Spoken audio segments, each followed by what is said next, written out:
inside the palace, has it? The drone is in my car. Okay. He's flown the pad from here, he's flown it along the drive and above. I don't know whether he's landed it inside. No, I didn't land this. I just flew over the palace to do a bit of And are we still nosying. filming? You're a YouTuber? GoPro, yes. You're a YouTuber. Are you a viewer? What's your YouTube name?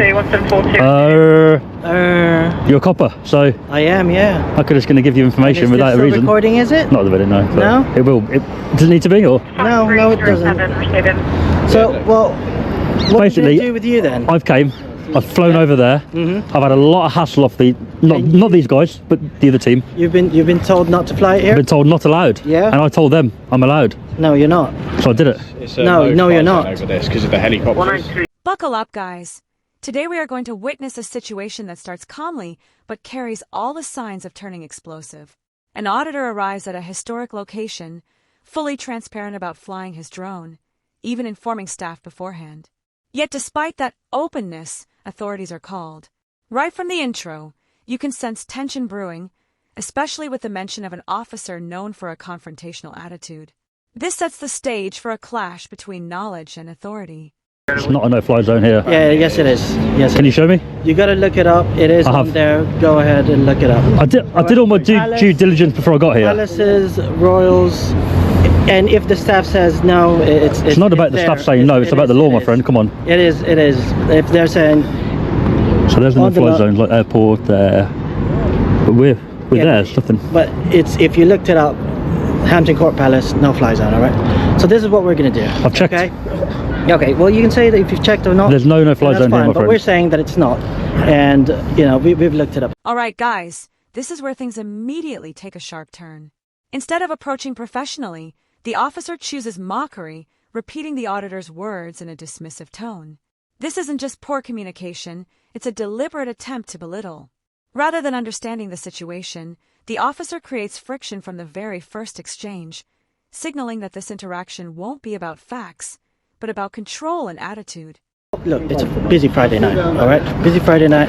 We need to be out there. We're already stripped to a few units, okay? Right. Right. If we can just get your name, we'll treat this as words of advice. Just please don't do it again. The staff are here and all the other staff. You should be educating them, saying he's allowed to fly over. No. It's not allowed. We'll speak to them after. We'll speak to We just them. have to deal with you first. But we are just dealing with you. I don't want this to But go you've long. told me it's a no-fly zone. I don't want this to go on any longer. If we could just have your name. But this is going to keep happening. If people come here to fly drones and these guys, not you, but if the team come out and say, can't do it. We've already had the info done from our... Can you tell me what legislation so I can check? Because I want to learn here. No, we've told you that is your learning. You're not allowed to... That's not good enough, my friend. Yes it is. Because we're a police officer. You're an officer. We're telling you. Yeah. All right, now we step into the core conflict. The officer confidently claims the area is a no-fly zone, yet fails to provide any proof when challenged. The auditor calmly questions this, relying on prior research, but the response remains vague and unsupported. This moment is crucial because it highlights the gap between assumption and actual law, and shows how quickly misinformation can be presented as authority. I need to know the legislation that I've broken here so I don't do it again. See, it's completely up to you if you want to give us your details or not. Okay. It's not about details, mate. Your colleague here. Yeah. The reason I hang around for police to arrive, and I didn't hang around, I was getting some food and I saw you and I thought I'd pop over, is so that I can see or know that the people who have restricted my legal activity today, the drone flying, get educated and say, look, he's allowed to fly. He may not like it, but he can do it, right? Hampton Court Palace have said that is supposedly a no-fly zone. So obviously we've come with like the information that we've been told. I've read through and it says no-fly zones, obviously 5 kilometres from airports. This isn't an airport, but the grey area that we're trying to deal with is where they're saying it's a helicopter thing as well. So that's where we're a bit... Usually helicopter pads are not a no-fly zone, but they're on here to tell us to obviously watch out for aerial traffic. Yeah, of course, yeah. I haven't seen anything on... I'll show you what I look at. I haven't seen anything on the app at all. Okay. It does turn yellow in a minute. There we go. Yeah. All that side there is, you'll see, Bushy Park. Yeah. Now watch closely, because this is where ego starts to overshadow logic. Even after being challenged with reasonable points, the officer doubles down with "we've checked," offering no evidence. It becomes clear that this is no longer about verifying facts, but about maintaining authority.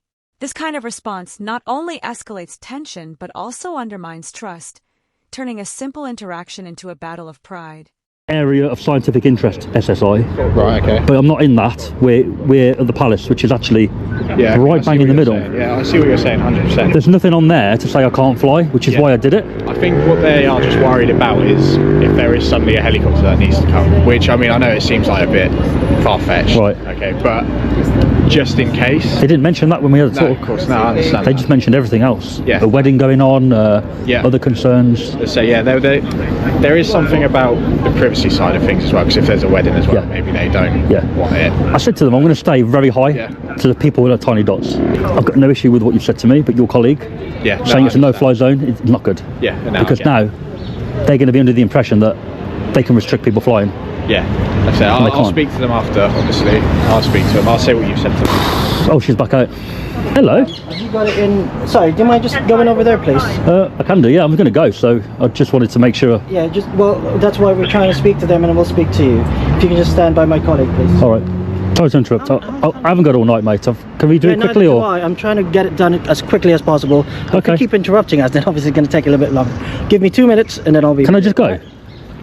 We'll just have to explain one or two things, and then you can go. All right, because it's busy for us as well. Yeah. It shouldn't. I've been here a while. You spoke to you for an hour, didn't I? It shouldn't be an emergency response, but if what, you came on emergency? Well, no, we're an emergency response. Oh, right. Team, all right. Got it. Okay. So basically, what they've said is, you know that you see those blocks like there to the left, just in front of the Palace, that whole block there where the bushes. This building. Yeah, not the first bit here, but the second half. Yeah. Yeah, that's all like residential. Okay. Whereabouts were you flying it from? I've flown everything, mate, but I'll be honest with you, this long building here, it's probably the one part I haven't really flown in there. Okay, that's fine. It's just because you have to be 110 metres away from residential buildings as well. No. Here's where the auditor does exactly what any informed citizen should. He asks for the specific law he's supposedly breaking. It's a simple, fair question, but instead of clarity, he's met with dismissal. The officer leans entirely on his position rather than legal backing. This moment exposes a major issue: authority without explanation, where compliance is expected without understanding. Residential areas. Why does it say that? I'm not trying to catch you out. I know my legislation on it because I fly it, and I've never heard of that. Drone and model aircraft code, points 3 to 9. Yeah. Fly below. And then there was fly below 100, which you said you were doing perfectly fine. No problem. And then there's a residential, commercial, 150 metres, sorry. Okay. Keep at least 150 metres away from. My drone is small, so my drone is that. Okay. So go by that. Okay, what drone do you have? Sorry? It's 249 gram. It's under 250. Okay, perfect. Yeah, no problem. That's fine. Is that been made clear? His drone is under 250 grams, which that doesn't apply to. Good. So. You saw the drone, right? It was a baby. It's the weight, and the weight only. So if it's below, hang on. If the weight is 150, if the weight is 150, then it's above. Then all the license, blah blah blah, and all that. If it's less than, however, that supersedes if it has a camera. Now the dynamic begins to shift. A second officer steps in, and unlike his partner, he listens. There's a noticeable change in tone as he tries to understand the situation rather than dominate it. This contrast is powerful. It shows how professionalism and openness can immediately de-escalate tension. For the first time, the conversation starts moving toward logic instead of confrontation. I've got. Come on, man! I do this every day. I've got better stuff. You shouldn't have been called. I know they called you for a good reason. To do. Just please. With a good intention. Don't do it. But it's not a police matter, my friend. Just go. It's not. I know it isn't. If you're telling me not to do it, I'm allowed to do it. I am going to continue doing it. Don't tell me not to do it, man. Okay. Well, we'll be here then again. You're wasting your time. I am wasting my time. All right. Thank you very much for. Why your are you time, being stubborn? sir. This officer's been great. Yeah. What a rude. What's his number? 4198. There's no need for that, mate. No need. You're making it worse. And No, but you should be telling them. You should be telling them that we can't stop him. Educating me, I know. He should know the law. This officer knows the law. It's nothing to do with He knows the law. Both of you. No, I'm the one teaching him. All right. You're teaching him. I am Sorry. separating Yeah, yeah. both parties because No, I'm going to go. I'm this going to go. is not. So a you're police teaching matter. him. This is the turning point where facts finally take center stage. The auditor explains how drone apps and regulations actually work, clarifying that advisory warnings are not legal restrictions. The second officer acknowledges this, and you can see the gap closing. It's a moment of clarity that proves how effective calm, informed communication can be when it's actually received. really have time. Are you saying you're teaching him? I'm separating both. That's awful, mate. I've spoken to you. I've spoken to them. I've already. Do you know what I'm going to do now you've dealt with it? I've already said your part to them. Do you know what I'm going to do? I'm going to make sure that loads of people come here and fly drones, because you need to educate them and say we're allowed to do it. Well, if that amounts to harassment, then so be it. No, not me. Other people. Yeah, it's a harassment court of conduct of 2 by anybody. You're talking rubbish, mate. Okay, well, if you believe. Sorry, mate. You've been perfect. This officer has a problem, and if he's teaching you, I feel bad for you, mate. You've learned a lot from somebody else, clearly. What I was asking you was, as a human being, we have children on site. Yeah, I've got no issue with you. Security breach. That's the only. Of course I care about that. What did I say about that? I said I'm going to stay high, didn't I? Yeah, I think they're just concerned about the safeguarding. That's fine. Just when things seem to settle, another claim is introduced, this time about distance from residential areas. But once again, the information is incorrect. The auditor calmly corrects it, even explaining drone weight classifications. This repeated pattern of misinformation versus knowledge highlights a deeper issue, enforcing rules without fully understanding them.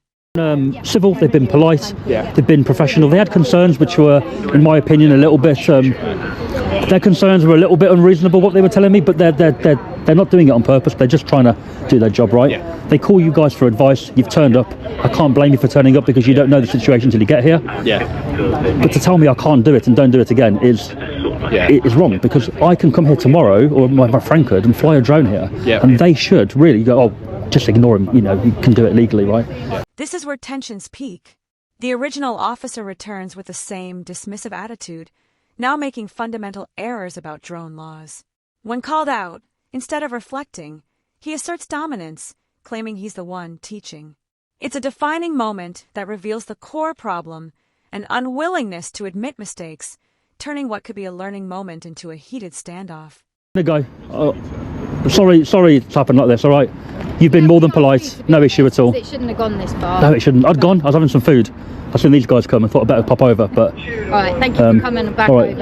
I've got no issue, it's just, I feel like you dealt with it badly, but that's your choice. I'm not dealing with it badly. Look, they've witnessed how I've dealt with it. What's done is done. But it's not a no-fly zone.